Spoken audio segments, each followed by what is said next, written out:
semuanya? Pagi, Pak. Ya. Ya. Nah, selamat datang di mata kuliah Sistem Testing and Implementation di week ketiga ini ya. Ya, kita langsung saja mulai ya perkuliahan kita hari ini. Ya, materi kita hari ini tidak banyak ya. Kita akan membahas salah satu metode untuk sistem testing atau software testing yaitu black box testing. Nah, kita kemarin sudah sempat menyinggung sedikit tentang black box sama white box testing. Oke, untuk kali ini kita akan mulai dulu dari yang black box testing. Ini black box testing ini lebih mudah dibandingkan yang white box testing ya. Dan juga nanti di akhir kuliah akan ada tugas yang harus kalian kerjakan. Jadi mungkin nanti kuliah kita cukup 1 SKS ya, sekitar 40 menit. Nanti kalian kerjakan tugasnya dan kalian upload di Google Classroom. Nanti akan ada tugas ya di akhir kuliah ini. Oke, kita langsung mulai saja ya. Ini saya coba share screen dulu.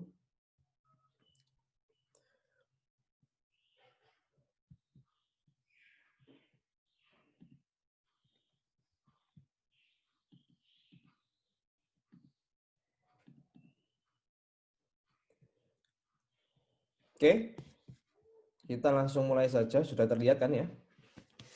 Oke. Yang akan kita pelajari, ini sudah terlihat atau belum? Sudah ya? Sudah, Pak. Sudah. Oke, di week ketiga ini kita akan belajar mengenai black box testing, ya, salah satu strategi untuk pengujian sebuah software atau sebuah sistem informasi. Nah, black box ini, kalau kita menggunakan black box ya, itu kita tidak perlu tahu codingannya ya. Kita tidak perlu tahu isi dari program itu. Yang penting kita masukin saja inputnya, outputnya apa, outputnya apa. Jadi yang kita uji itu programnya langsung ya. Ya kita tidak uji codingannya, tapi kita hanya uji fitur-fitur dari program kita. Tapi untuk black box testing ini ada beberapa strategi yang harus kita lakukan ya. Ya, seperti yang pernah saya jelaskan di minggu yang lalu, prinsip software testing itu adalah kita menggunakan resource seminimum mungkin ya. Kita menggunakan test item atau test case yang seminimum mungkin, tapi kita bisa mendeteksi sebanyak mungkin bugs-nya ya atau error-nya. Nah, itu yang akan kita pelajari strategi untuk black box testing ini. Nanti kita akan mulai dari program yang sederhana ya. Program yang sangat sederhana untuk menguji black box testing ini. Oke ya. Ya, ini perbedaan antara black box sama white box. Nah, kenapa disebut black box ya? Nah, black box ini kita umpamakan sebagai kotak hitam. Kotak hitam itu artinya apa? Kita tidak tahu isi dari software itu. Yang kita tahu hanya inputnya sama outputnya. Ya, misalnya kita mau menguji kalkulator nih. Kalkulatornya kita uji fitur untuk perkalian. Nah, inputnya apa? Input test case-nya adalah 2 kali 3. Outputnya 6. Oh, benar. Seperti itu. Kita tidak perlu tahu codingannya ya. Kita tidak perlu tahu logic dari coding software yang kita mau uji. Beda dengan white box testing. Ya, white box testing itu kita harus tahu isi dari program itu. Nah, kita umpamakan sebagai kotak putih. Kotak putih berarti kita tahu isinya. Selain kita menguji input sama outputnya, kita harus tahu logic atau codingan ya atau code dari program yang akan kita uji. Yang kita uji itu bukan hanya input sama outputnya saja, tapi logika dari programnya. Apakah sudah efisien atau belum? Nah, seperti itu. Oke ya, kalau black box testing ini sebenarnya orang user biasa, end user itu bisa melakukannya, tidak perlu tahu codingannya kan ya. Yang tidak memiliki background software tester juga bisa melakukan. Nah, beda dengan yang white box testing ini, kita harus background dari orang software testernya ini memang harus tahu coding dari program yang dia uji. Nah, gimana caranya dia menguji program tapi nggak tahu codingannya. Nah, selain dia tahu logic codingnya, dia juga tahu bahasa pemrograman dari yang program yang dia uji seperti itu. Oke ya, strategi black box ini ya ada istilah-istilah lain ya untuk black box testing ini bisa juga kita sebut sebagai functional test atau specification test atau behavior test, yaitu nama lain dari black box testing. Ya, kenapa disebut functional test? Karena yang kita uji itu fungsi-fungsinya, fitur-fiturnya. Atau specification test. Ya, specification test itu juga fitur-fitur dari program yang mau kita uji. Ada juga behavior test ya. Nah, itu sama saja istilah dari black box testing. Tapi yang sering kita gunakan istilahnya itu black box testing yang lebih familiar. Jadi kita gunakan black box testing saja untuk istilahnya. Nah, strategi white box juga dikenal dengan clear test atau glass box test ya. Itu nama lain dari white box testing. Nah, tapi yang lebih populer kita gunakan istilah white box testing. Oke ya. Black box sama white box ini juga kita bisa sebut sebagai static dan dynamic testing. Ya.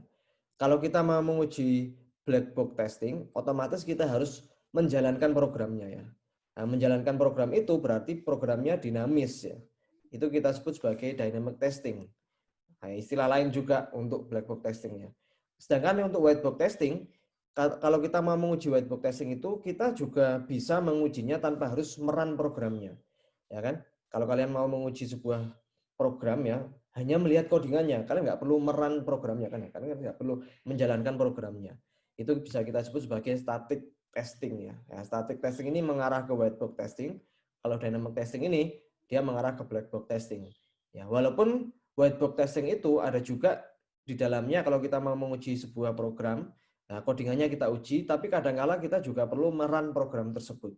Nah, kalau kalian pernah mungkin melakukan debug testing ya, kalau menggunakan Visual Studio, kalian mau mencari errornya kan ya, kalian harus run debug satu persatu line of code-nya, biar tahu mana sih error yang ada di program yang kalian uji. Bisa juga nanti kalian ingin tahu isi dari variabel yang ada di codingan kalian. Kalian bisa menggunakan fitur debug ya, debug di Visual Studio.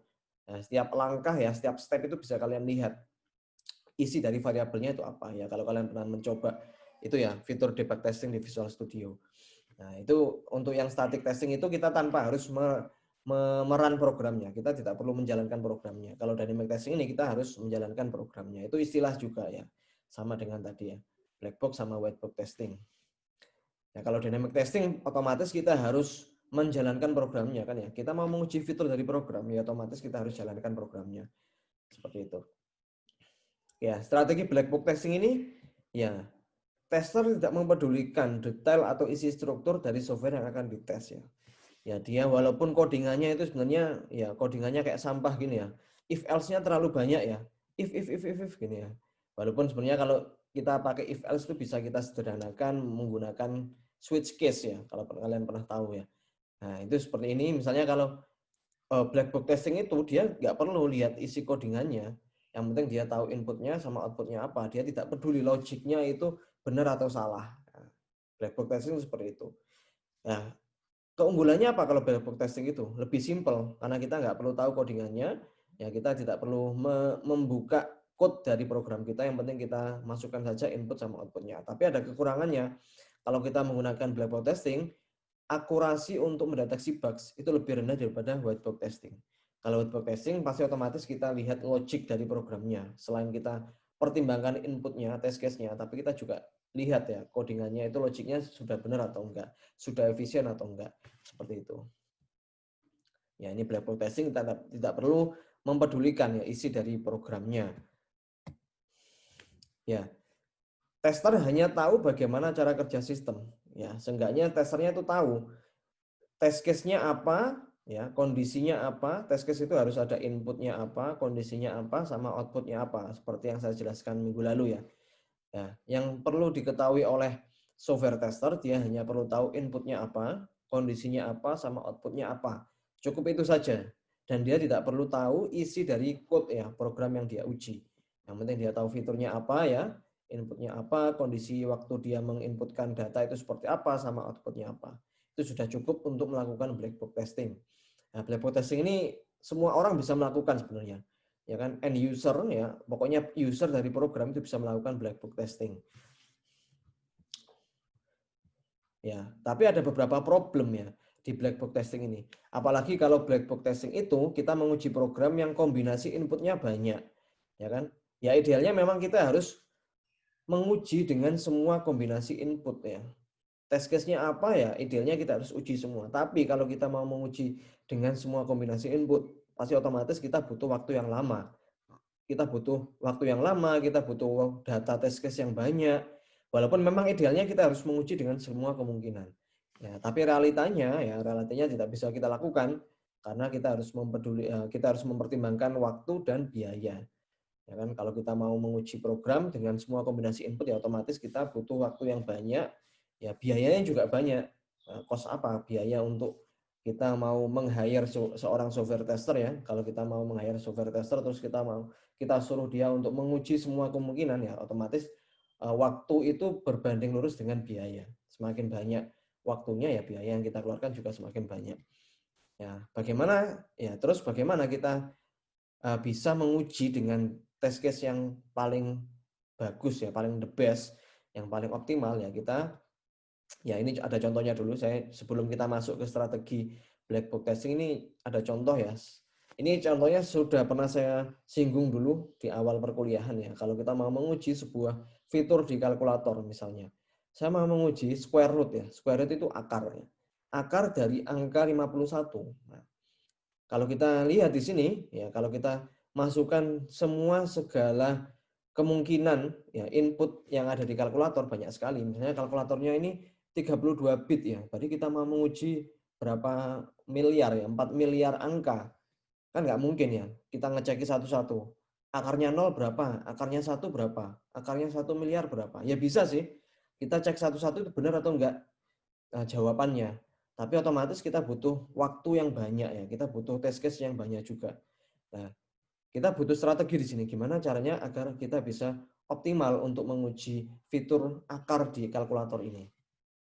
Nah, kita coba aja uji dengan negatif number ya. Harusnya kalau kita uji dengan negatif number itu output dari angka negatif kalau kita akarkan kan nggak ada ya. Outputnya harusnya nggak bisa. Nah, kalau kalau seperti ini kita tahu outputnya kalau kita masukin angka negatif harusnya dia muncul pesan bahwa angka negatif itu tidak bisa kita akarkan. Kalau misalnya kita uji dengan angka negatif terus kita akarkan ternyata outputnya keluar ya sebuah angka, ya otomatis fitur kalkulator ini untuk mencari akarnya itu salah ya, ada bugs di sana. Ya kan? Nah, kalau di sini kita bisa tahu sebenarnya kalau kita mau menguji sebuah fitur kalkulator ini ya untuk akar itu kita bisa memberikan batasan ya. Angka yang negatif, angka yang 0 sama angka yang positif. Mungkin kita butuh hanya 3 test case saja atau mungkin 6 test case ya. Yang negatif itu 2, yang positif itu 2 plus 0-nya 1. 5 test case sudah cukup sebenarnya. Ya itu sudah bisa mewakili beberapa test case ya, sudah bisa mewakili jumlah test case yang sebenarnya kalau kita uji dengan menggunakan integer ya, integer 32 bit itu sampai 4 miliar, tapi kita bisa wakili dengan 5 input test case sudah cukup. Seperti itu. Nah, ini strategi yang bisa kita lakukan. Ya, ini fiturnya simple sih untuk mencari akar dari sebuah bilangan. Oke ya, ini ada metodenya ya. Metode untuk black box testing itu bisa kita gunakan random testing, ECP, Equivalence Class Partitioning, atau BVA. BVA itu Boundary Value Analysis. Nanti akan saya bahas satu persatu. Kita mulai dari yang paling mudah dulu. Yang paling mudah itu random testing. Dari kata-katanya kita sudah tahu, random. Ya, kita ujinya random, ya kan? Nah, inputnya kita generate secara random. Ya udah kita random aja inputnya. Kita nggak perlu mempertimbangkan apapun, ya udah kita masukin random aja. Advantage-nya ya, keuntungannya kita bisa menghemat waktu dan effort ya. Ya otomatis kalau kita menguji secara random itu kita nggak perlu mikir kan ya. Ya udah kita yang ada di pikiran kita apa test case-nya kita langsung coba saja. Tapi ada kekurangannya. Ya, kekurangannya adalah disadvantage-nya dia kurang efektif ya. Disadvantage-nya untuk menggunakan random testing itu kurang efektif. Bentar, ini saya hilangkan animasinya dulu.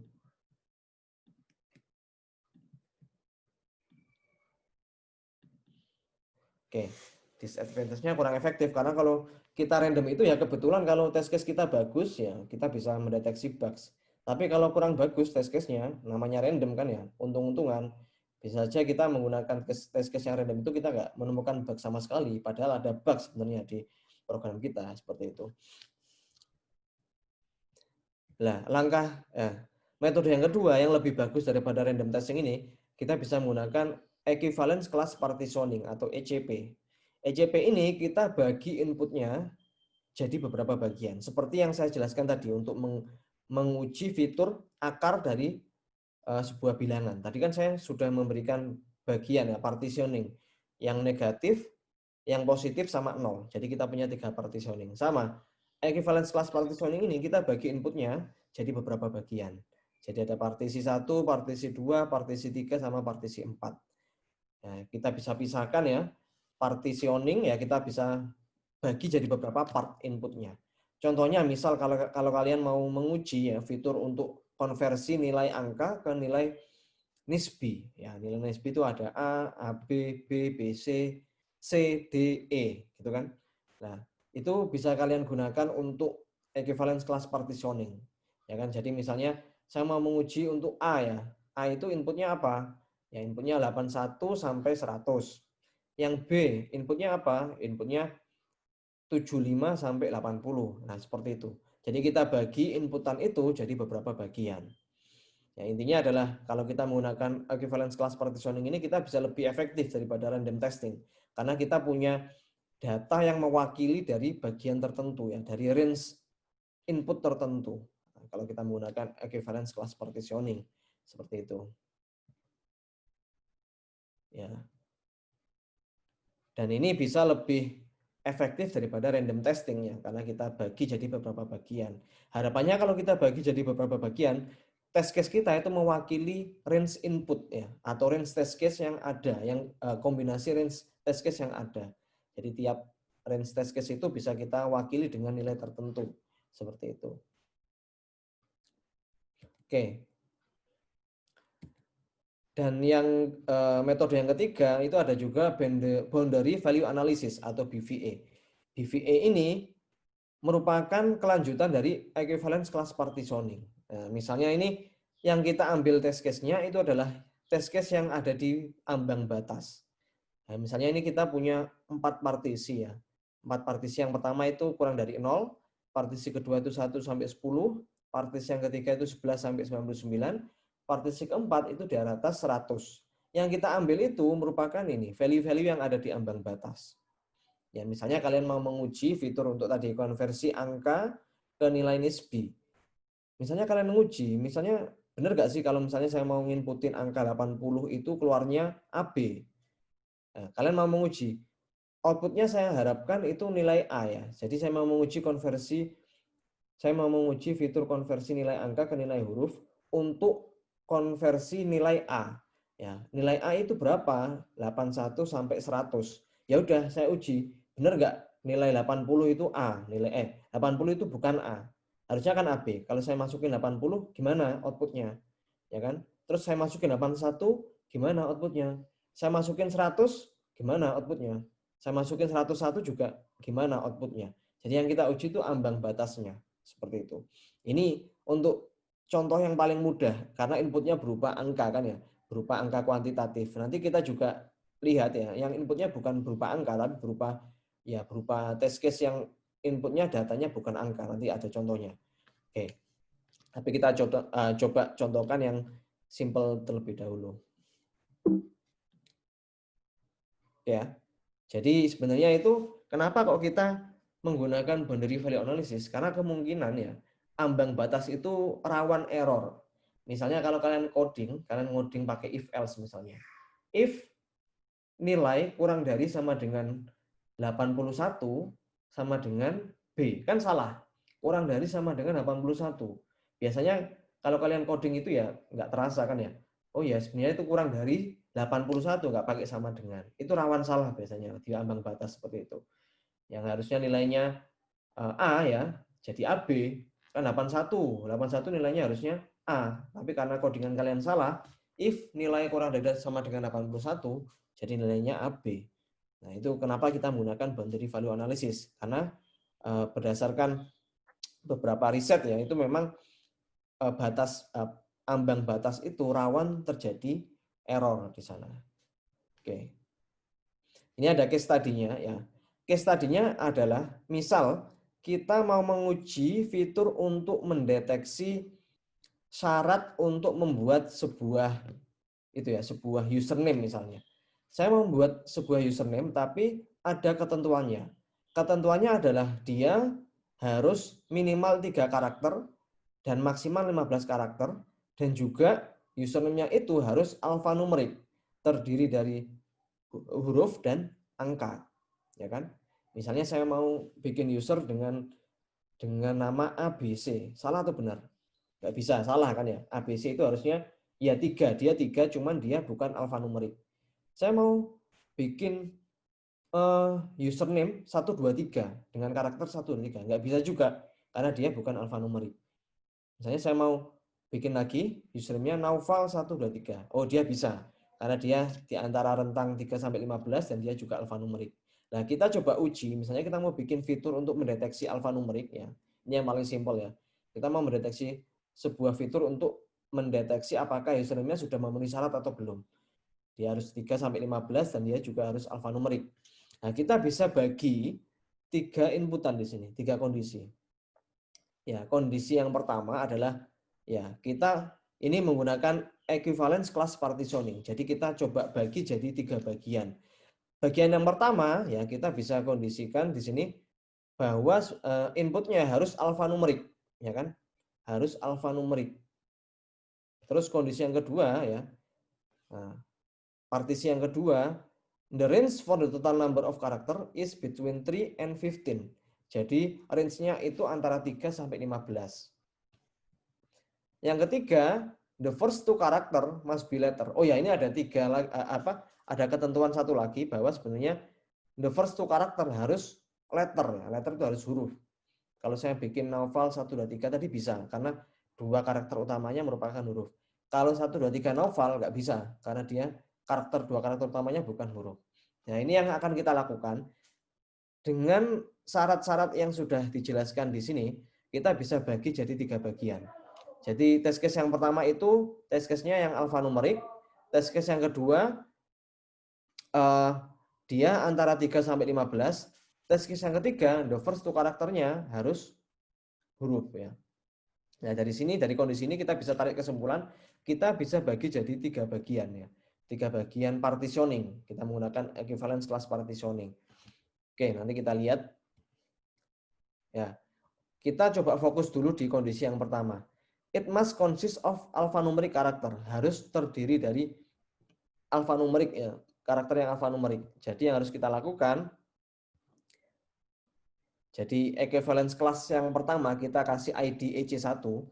Equivalence class yang pertama, part name is alphanumeric dan itu valid ya. Kalau ingat, kalau kita mau menguji sebuah program ya, kita harus tahu input, kondisi sama outputnya. Nah, inputnya itu kita masukin yaitu equivalence class nomor 1, yaitu inputnya alphanumeric. Ya, kalau kita masukin alphanumeric, dia pasti valid kan outputnya. Jadi kondisi yang pertama tadi adalah harus alphanumerik. Jadi kita masukin input yang alphanumerik. Otomatis outputnya valid. Equivalence class yang kedua, kita masukin yang not alphanumerik, yang bukan alphanumerik. Itu yang invalid. Ingat prinsip untuk pengujian, kita harus masukin input yang valid maupun invalid kan ya. Jadi tiap partitioning ini kita bisa bagi jadi 2. Output yang valid apa, yang invalid apa. Nanti yang kedua juga, yang valid apa, yang invalid apa. Dan yang ketiga juga, yang valid apa, yang invalid apa. Tapi kita coba dulu yang kondisi yang pertama dulu ya. Dari kondisi yang pertama ini kita bisa bagi jadi 2 equivalence class, yaitu yang valid sama invalid. Jadi pembagiannya itu berdasarkan outputnya ya. Dari tiap kondisi itu kita bagi jadi 2. Yang valid apa, yang invalid apa. Seperti itu. Yang kondisi yang kedua adalah the range of allowed characters is 3 until 15 ya. Jadi 3 sampai 15. Ya, kita punya berapa partisi di sini? Kita punya berapa equivalence class? Ya. Jadi ini melanjutkan ya. EC3 itu melanjutkan melanjutkan ID dari EC1 sama EC2. Jadi EC3 the widget identifier has between 3 and 15 characters. Jadi yang equivalence class yang ketiga kita masukin ya karakter yang panjangnya 3 antara 3 sampai 15. Itu outputnya valid kan ya. Yang kondisi yang keempat ya identifiernya harus kurang dari 3 karakter. Nah, kurang dari 3 karakter itu invalid. Dan lebih dari 15 karakter itu invalid. Jadi intinya adalah dari tiap kondisi itu kita coba analisa kondisi yang valid sama invalidnya apa. Ya kan, untuk kondisi yang kedua tadi kita bisa tahu bahwa sebenarnya inputnya ya, input username-nya harus antara 3 sampai 15. Minimum 3 dan maksimal 15. Jadi otomatis ya kita bisa bagi jadi 3 kondisi. Yang valid itu yang antara 3 sampai 15, yang invalid itu kurang dari 3, dan yang invalid yang satunya itu lebih dari 15. Jadi kita sudah punya 5 equivalence kelas di sini. EC1, EC2, EC3, EC4, dan EC5. Dari 2 kondisi ini. Nah, kita bisa tambah lagi equivalence kelas yang selanjutnya menggunakan kondisi yang ketiga ya. Kondisi yang ketiga adalah the first two character harus letter ya. Nah, jadi kita bisa punya dua equivalence class di sini. Yang valid adalah yang 2 karakternya letter, dan yang invalid itu 2 karakternya bukan letter. Oke. Nah, dari sini kita bisa tarik kesimpulan ya. Dari sekitar 7 equivalence class, kita bisa masukkan, kita bisa kondisikan mana test case yang valid sama mana test case yang invalid. Nah, dari sini EC1 tadi valid kan ya? Nah, jadi kita masukin di sini. Valid. EC2 tadi invalid. EC3 itu valid, EC4 dan EC5 itu invalid, EC6 itu valid, EC7 itu invalid. Jadi test case kita minimal ada 7 test case yang mewakili dari tiap equivalence class. Nah, jadi seperti itu. Jadi kalian nggak usah bingung. Yang pertama yang harus kalian lakukan, misalnya kalian punya sebuah kondisi seperti ini, kalian coba analisa.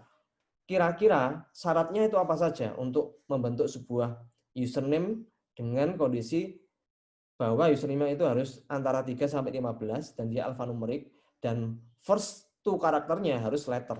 Ya, kalian coba itukan dulu list dulu ya.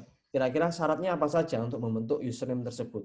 Nah, dari beberapa syarat ya, kondisi yang kalian temukan, kalian bagi jadi outputnya yang valid sama invalid. Nah, valid, invalid. Nah, dari situ kalian bisa analisa.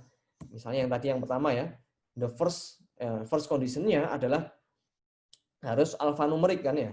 Alfanumerik harus isinya, karakternya harus terdiri dari angka dan huruf. Ya. Tinggal kita bagi saja jadi yang valid sama invalid. Yang valid itu yang ya alfanumerik, yang invalid yang not alfanumerik. Kondisi yang kedua ini, ya ini kita bisa lihat validnya 1 tapi invalidnya 2. Ya, karena dia berbentuk range ya. Range value ya. 3 sampai 15 itu valid, kurang dari 3 itu invalid, lebih dari 15 itu invalid. Dan yang kondisi yang ketiga harus the first two karakternya harus letter. Nah, ini ada 1 valid sama 1 invalid ya. The first two karakternya yang letter, the first two karakter are not letter yang invalid. Nah, dari sini kita bisa bagi dari tiap equivalence kelasnya jadi beberapa bagian. Nah, minimal kalau kalian mau menguji fitur ya menggunakan black box, kalian harus seenggaknya bisa mengcover semua equivalence kelasnya. Nah, ini butuh analisa ya, butuh strategi, ya butuh kreativitas untuk berpikir juga sebenarnya. Dan tiap kondisi program itu bisa beda-beda. Ini saya contohkan yang paling mudah ya. Ya kan, nanti kalau kalian mau menguji program, untuk menentukan equivalence class kalian harus analisa ya. Kalian harus berpikir kreatif. Seperti yang prinsip pengujian ya, software testing, itu kalian butuh kreativitas untuk menguji sebuah program kan ya. Nah, gimana caranya? Ini kalian bisa membagi inputan jadi beberapa bagian. Yang mana inputan tersebut harus mengcover semua kombinasi input yang mungkin ada waktu kita mau menguji program. Nah, ini. Jadi harusnya kalau kalian sudah menentukan equivalence class-nya, kalian bisa tahu ada 7 bagian di sini kan ya. Kalau saya mau memasukin input ya, kalau saya mau memasukkan test case saya, harusnya semua equivalence class ini sudah tercover. Oke, kita lihat di sini. Oke, ini kita hanya menggunakan equivalence class saja. Yang boundary value analysis belum kita bahas di sini. Ini selanjutnya yang boundary value analysisnya. Oke, boundary value analysis ini kita bisa bagi jadi beberapa bagian ini. Bentar. Ada 6 bagian ya. Ada BLB, ada LB, ALB, BUB, UB sama AUB. Artinya apa? BLB itu below the lower bound. Jadi tepat di bawah batas bawahnya. Kalau lower bound itu tepat di lower boundnya. Kalau above lower bound itu di atas batas bawahnya. Oke, misalnya saya contohkan kayak gini. Saya punya range value ya. Misalnya saya mau menguji apakah program saya berhasil mengkonversikan nilai angka ke nilai nisbi huruf. Nah, misalnya saya mau masukin angka 80. Ya, itu harusnya nilainya kan B. Sama menguji apakah fitur untuk konversi ke nilai A itu benar atau enggak. Jadi otomatis saya harus mempunyai 3 input. 79, 80, dan 81. 80, 81, dan 82. 80 itu BLB, below the lower bound. Ya kan, lower bound-nya tadi adalah 81. Lower bound-nya berapa? Lower bound-nya ya 81 itu sendiri. Above the lower bound itu yang di atas 81 yaitu 82. Nah, jadi tiap batasan itu kita punya tiga input ya. BLB, LB sama LB. Itu untuk batas bawahnya. Sedangkan batas atasnya, misalnya batas atas untuk nilai A adalah 100 ya. Jadi BUB below the upper bound-nya berapa? 99.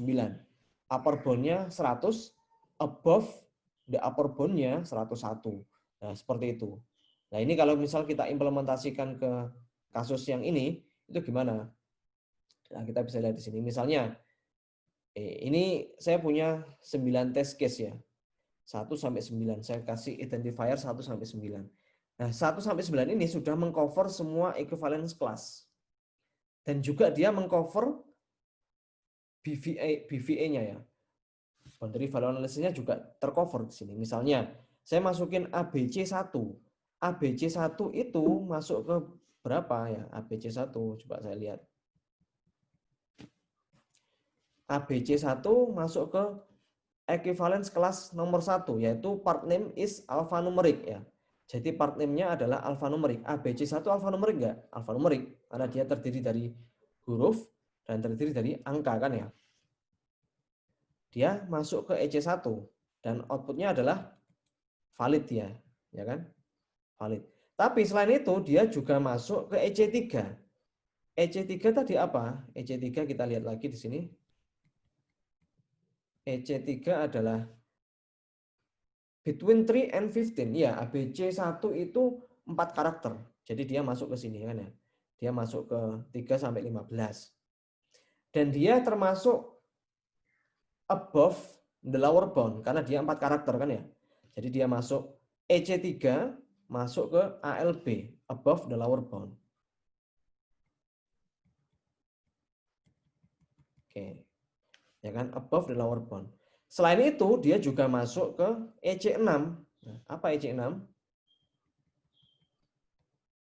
EC6 adalah the first two character are letter. Ya, ABC1, AB. Jadi dua karakter utamanya adalah letter. Oke. Jadi seperti itu. Untuk test case yang satu dia sudah mengcover EC1, EC3, dan EC6. Tapi ada beberapa test case yang dia juga bisa inputnya valid sama invalid ya. Nah, bisa kombinasi. Misalnya ABC star di sini ya. ABC star itu masuk ke EC3. Tadi EC3 apa? EC3 adalah between 3 and 15 ya. ABC star ya, dia between 3 and 15 dan dia valid sebenarnya. Tapi di kondisi yang lain dia juga bisa jadi invalid. Yang ini ya. Dia masuk ke EC2. EC2 adalah dia bukan alphanumeric kan ya. Tapi yang EC3 dia masuk ke ALB juga karena dia 4 karakter. Oke, jadi seperti ini. Ya, intinya adalah kalian berangkatnya dari sini, dari equivalence class. Kalian punya 7 equivalence class.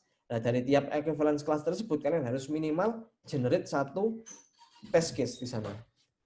Nah, kalau kalian punya 1 test case dari tiap equivalence class, ya otomatis kalian sudah bisa mengcover semua kemungkinan input ya untuk test case dari program yang kalian uji. Seperti itu. Oke, nanti kalian coba analisa ya. Nanti ada case study-nya. Tugasnya nanti kalian coba membuat equivalence class ya. Dari program yang nanti akan saya coba tunjukkan ke kalian. Oke, ada juga ini cause and effect graphing. Cause and effect graphing ini merupakan sama black box testing, tapi dia inputnya ada 2. Ada 2 macam. Jadi misalnya kalau kita tadi selama ini tadi kan inputnya cuma 1 ya. Cuma 1 saja, username misalnya. Username-nya kita cek apakah sesuai dengan ketentuan atau enggak. Sedangkan untuk cause and effect graphing ini, itu dia inputnya ada 2. Jadi ada input pertama sama input yang kedua. Kalau input pertamanya benar dan input pertamanya benar, sedangkan input keduanya salah, berarti dia outputnya invalid. Begitu juga sebaliknya, kalau input pertamanya salah atau invalid, input keduanya valid, dia juga invalid outputnya. Sama kayak login gitu loh. Login itu ada dua input kan, username, password gitu kan. Atau mungkin kalau kalian ada juga kalau kita login masukin captcha juga kan. Kita punya 3 input. Nah, itu kalau kita kombinasikan itu harusnya kita bisa menggunakan cause and effect graphing. Inputnya bukan hanya satu tapi lebih dari satu. Oke. Oke, ini contohnya saya sudah contohkan tadi ya, yang simple kayak login itu butuh username sama password kan. Oke. Kita melanjut ke error guessing. Error guessing ini itu merupakan yang paling itu ya, yang paling mungkin yang paling nggak ribet. Kenapa? Error guessing ini berdasarkan pengalaman. Misalnya kalian sudah banyak pengalaman untuk menguji sebuah program, ya kan? Kalian sering main game misalnya. Kalian sering main game, terus kalian main game lain. Kalian sering main game, misalnya kalian main game PUBG ya. Terus kalian main game yang lain, misalnya apa? Fortnite ya. Itu kan mirip gamenya mungkin. Tapi kalian dari pengalaman kalian main game PUBG itu kalian punya kayak experience. Dari sana kalian bisa menebak kira-kira yang sering error kalau untuk game first person shooter itu apa. Nah, jadi error guessing itu merupakan kemampuan software tester untuk langsung menebak kira-kira kayaknya errornya di sini deh. Karena pengalaman saya misalnya ada program yang kayak gini, itu sering ada error di bagian ini atau di fitur ini. Nah, seperti itu. Error guessing. Oke, tugas 1 ya. Tugas 1, coba Anda uji sebuah sistem yang digunakan untuk konversi nilai angka ke nilai huruf dengan ketentuan sebagai berikut ya. Jadi kita punya input. Inputnya terdiri dari sekitar 7 range ya. Dan ini ada kondisi ya. Kondisinya inputnya tidak boleh karakter dan inputnya harus dari range 0 sampai 100. Nah, setelah itu kalian lakukan pengujian menggunakan equivalence class partitioning dan boundary value analysis dari sistem tersebut. Buatlah test case yang mengcover semua ECP dan BVA yang telah Anda buat. Ya, jadi seperti ini. Kalian tadi ya, nanti kalian coba bikin seperti ini ya, bikin seperti yang ini. Bikin seperti ini. Jadi nanti kalian coba bikin tabel seperti ini yang mana nanti inputnya, nah inputnya itu harus mengcover semua equivalence kelasnya. Ya. Jadi gini, karena kita outputnya banyak ya. Kalau tadi outputnya kan cuma valid sama invalid ya. Kalau ini outputnya bisa dari tiap range ini, itu punya bisa valid, bisa invalid. Ya kan? Yang D juga bisa valid, bisa invalid. C juga bisa valid sama bisa invalid. Nah, nanti kalian coba bikin ya tabel seperti yang saya jelaskan tadi. Ya, nanti kalian bikin, kalian kerjakan di Microsoft Word. Setelah itu nanti kalian upload di Google Classroom. Nah, ini kita masih punya sisa waktu sekitar, ya masih banyak waktunya. Kita kan 3 SKS. Ini masih ada 2 SKS. Silakan nanti kalian kerjakan dulu ya. Nanti kalau kalian ada pertanyaan, silakan ditanyakan di Google Classroom. Gitu ya. Nanti saya bikin sebuah kolom diskusi di sana. Nanti kalian coba tanyakan di sana. Tapi jangan khawatir, ini waktunya 1 minggu. Nanti kalian punya waktu 1 minggu, kalian nanti bisa upload sampai minggu depan. Nah, minggu depan kita pembahasannya black box testing. Minggu depan kita belajar white box testing. Itu yang lebih kompleks daripada black box testing. Tapi untuk itu, kalian harus kerjakan tugas 1 ini dulu. Oke ya, nanti kalian kerjakan. Kalau ada pertanyaan, silakan ditanyakan di Google Classroom. Atau mungkin ada pertanyaan sekarang. Nanti videonya juga saya upload di itu ya, di Google Classroom untuk perkuliahan kita hari ini. Jadi ini gini, nanti kalian bikin program ya. Kalian bikin test case. Test case-nya nanti kalian uji tiap fitur ini. Ini fitur ke-1 untuk menguji apakah konversi nilai untuk output-nya E itu benar atau enggak. Ini satu fitur. Ini satu fitur. Ini satu fitur. Jadi fiturnya ada berapa ini? Ada sekian, banyak. 1, 2, 3, 4, 5, 6, 7. Jadi program kalian itu anggap saja punya 7 fitur. Fitur 1 adalah fitur untuk mengkonversikan nilai E. Fitur kedua itu fitur untuk mengkonversikan nilai D. Ya kan? Fitur ketiga untuk mengkonversikan nilai C dan seterusnya. Seperti itu. Jadi nanti tiap fitur ini kalian bikin tabelnya. Nah, seperti itu. Ini kalian bikin tabelnya, bikin tabel, bikin tabel. Nanti kalian punya sekitar 7 tabel. Ya. Nah, kenapa sih kok ribet-ribet pakai bikin test case kayak gini? Nah, ini sebenarnya kita mulai dari yang simple dulu programnya kan ya. Kita ini kan program yang simple, sebenarnya nggak perlu kita generate test case juga bisa. Kenapa harus ribet-ribet pakai generate tabel? Tapi nggak apa-apa. Nah, dari sini nanti kalian seenggaknya bisa punya analisis yang kuat ya untuk bisa membuat equivalence class untuk test case program yang lebih kompleks nantinya. Oke ya. Jadi nanti kalian bikin ada sekitar 1, 2, 3, 4, 5, 6, 7 tabel ya. 7 tabel ini. Nanti kalian bikin 7 tabel ini. Misalnya ini untuk modul name konversi nilai E gitu ya. Ya. Jadi inputnya yang valid apa, ya kan kalian bikin equivalence kelasnya, yang valid apa, yang invalid apa. Seperti itu. Nah, setelah itu nanti dari tiap fitur ini dia juga punya, jadi ini fiturnya, saya biar nggak bingung saya ginikan aja. Fitur, ini kondisi ya. Kondisinya yang tidak boleh ya, yang invalid itu kalau kita masukin karakter, kan kita nggak mungkin mengkonversikan nilai tapi nilainya kan sudah harus dalam bentuk itu kan number bukan karakter. Nah, input range harus dari 0 sampai 100. Ya, kalau minus ya juga nggak bisa. Seperti itu.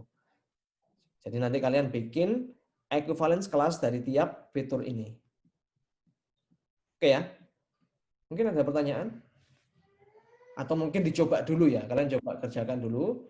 Kerjakan pakai Microsoft Word ya. Nanti kalian upload di Google Classroom. Ini nanti saya juga sudah upload ini untuk materi week ketiga ini. Nanti videonya menyusul. Nanti akan saya upload setelah ini. Oke ya, jadi kita kuliahnya untuk black box testing sudah saya jelaskan tadi. Kita tidak lama black box testing itu karena memang black box testing itu nggak sulit ya. Yang penting kita tahu caranya untuk membagi test case ya menjadi beberapa bagian, itu sudah cukup untuk bisa melakukan pengujian menggunakan black box testing. Ya, mungkin ada pertanyaan? Ya, kalau tidak ada pertanyaan, silakan kalian mulai kerjakan sekarang ya. Waktunya 1 minggu, tapi ya kalau bisa dikerjakan sekarang karena kita masih punya sisa waktu sekitar 2 SKS. Nanti kalau ada pertanyaan silakan komentar ke Google Classroom ya. Seperti itu. Pak, mau tanya, itu input values-nya kita tentukan sendiri juga terserah, Pak? Input values-nya ya kamu tentukan sendiri, kan kamu harus bikin equivalence class-nya dulu, ya kan? Iya. Equivalence class-nya dulu. Dari equivalence class itu kamu punya inputnya. Inputnya terserah kamu. Misalnya saya contohkan yang paling simpel, saya share screen lagi misalnya. Misalnya ini ya, saya punya equivalence class berapa ini di sini? Saya punya, anggap saja EC1 ya. Itu adalah yang input kurang dari 0 misalnya ya. EC2 ini valid atau invalid? Ini invalid kan? EC2 input antara 0 sampai 40 itu valid ya. EC3 input lebih dari 40 ya. Itu invalid ya kan? Terus EC4 input tidak boleh karakter. Ini sudah saya contohkan, tinggal nyontohkan saja sebenarnya ini. Ya kan, input tidak boleh karakter. Dari sini kan saya punya test case ya, saya punya input test case di sini. Ya udah saya coba tentukan saja, misalnya kurang dari 0 saya kasih minus 9 ya. Ya kan? Dia sudah mengcover EC1. Atau mungkin saya kasih minus 1. Dia juga sudah mengcover EC1 tapi dia BUB, below the upper bound, below the lower bound, BLB. Nah, yang valid misalnya saya kasih nilai 1 ya. 1 itu dia valid ya, dan dia above the lower bound, ALB. Ya kan? Terus lebih dari 40 saya kasih misalnya 45. Ya kan? Terus yang tidak boleh karakter itu input input karakter misalnya ya. Saya kasih ini invalid ya. Valid. Jadi yang EC4-nya ini ada dua, input karakter dan input bukan karakter. Ini EC5. EC5 input bukan karakter itu valid ya. Nah, dari sini kan saya punya 5 equivalent kelas ya. Ini yang valid berapa? Misalnya input bukan karakter ya sudah, saya kasihkan angka saja ya. Angka 23 misalnya. Yang ini saya kasih angka 2E misalnya kayak gini. Nah, dari sini kalian bisa menggenerate test case ya. Kalian punya 5 test case ya. Untuk satu fitur saja kalian sudah punya 5 test case. Yang mana 5 test case ini kalau kita lihat dia sudah mengcover semua kemungkinan ya. Semua kemungkinan untuk inputan fitur untuk mengkonversikan nilai ke E. Seperti itu. Nah, ini kan kalian tinggal copy saja. Ya kan untuk yang ini, untuk yang 41 sampai 55, 56 sampai 60 sampai 81 sampai 100 ini kalian bisa coba kerjakan sendiri. Nah, kalian nanti bikin tabelnya kayak gini. Nah, jadi kalian punya input values sama valid atau enggaknya ya. Mana equivalence class yang masuk ke valid sama yang invalid. Jumlah input values-nya terserah. Jadi tadi bayaran yang tanya ya. Inputnya terserah ya itunya. Berapa nanti. Ya, Jadi tiap EC1 ya, tiap equivalence class terserah nanti kalian punya berapa values. Ya, semakin banyak semakin bagus sih. Tapi kalau semakin banyak otomatis cost-nya juga semakin tinggi. Seperti itu. Ini tinggal kalian lanjutkan saja. Di sini ada ini EC6 ya, terus EC7 dan seterusnya. Nah, tinggal lanjutkan saja. Ini yang paling simpel ya. Nanti kalau kalian di case tadinya yang real nanti nggak kayak gini gitu loh. Nanti untuk mendeteksi atau menganalisa equivalence class itu bisa berbeda-beda. Tiap orang mungkin bisa beda-beda nanti. Tapi ini saya contohkan yang simpel dulu. Oke, ada pertanyaan lagi mungkin? Terima kasih, Pak. Yuk. Oke, kalau tidak ada pertanyaan, silakan kalian kerjakan. Kalau mungkin setelah dicoba itu baru ada pertanyaan. Nah, nanti kalau ada pertanyaan, silakan nanti kalian tanyakan di Google Classroom. Saya bikinkan itu ya, stream di sana ya. Saya bikinkan kolom komentar di sana, nanti kalian komen di sana. Oke, kalau tidak ada pertanyaan, saya akhiri kuliahnya. Nanti kita ketemu live lagi di minggu depan ya. Kita bahas tentang whiteboard testing. Untuk whiteboard testing ini akan semakin itu ya, mungkin lebih kompleks daripada blackboard testing. Nah, karena kita memang menguji itu codingannya. Nah, nanti kita akan gunakan beberapa tools ya, ada tools ya. Nanti kalau kalian pernah tahu mungkin kalau kalian pakai Java itu ada yang namanya JUnit. Nah, JUnit itu kita gunakan untuk menguji code kita. Ya, itu pakai tools. Tapi sebelum pakai tools saya coba terangkan teorinya dulu. Setelah itu implementasinya kita akan pakai tools ya. Oke. Terima kasih atas kehadirannya. Selamat pagi. Jangan lupa dikerjakan tugasnya. Kalau ada pertanyaan, silakan ditanyakan di Google Classroom. Oke, terima kasih. Saya end meeting ya. Terima kasih, Pak. Terima kasih, Pak.